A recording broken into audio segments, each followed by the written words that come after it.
Mobilisation similaire dans la région du centre-nord.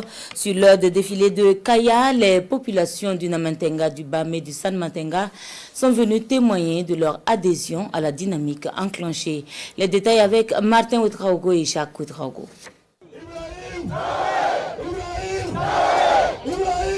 Dans le centre-nord, ce n'est pas l'an 1 de la sortie de la CEDEAO que l'on célèbre aujourd'hui, mais bien les funérailles d'une organisation jugée dépassée par ses populations.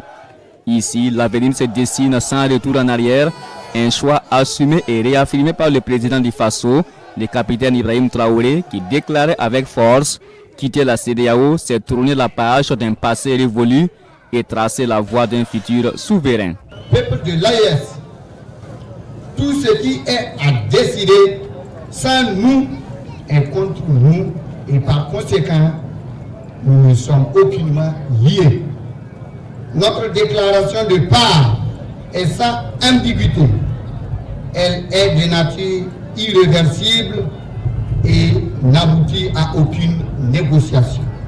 Amadou Kourouman disait, lorsqu'on refuse, on dit non. Non, c'est non. Le peuple de l'Alliance des États du Sahel a dit non.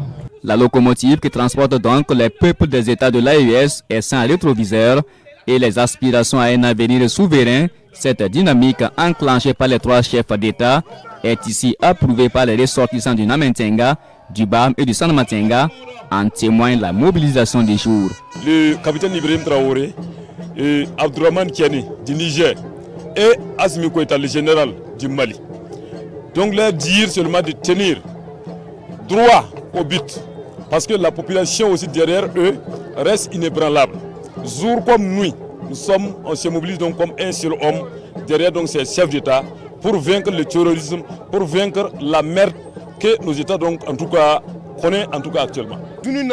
Dans le monde entier, on ne parle actuellement que de ces trois chefs d'État. Mais pourquoi une telle réputation?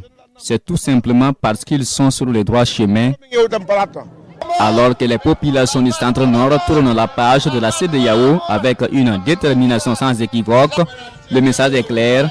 Pour elles, ce départ marque non seulement la fin d'une ère, mais aussi le début d'un chemin irréversible vers une souveraineté assumée.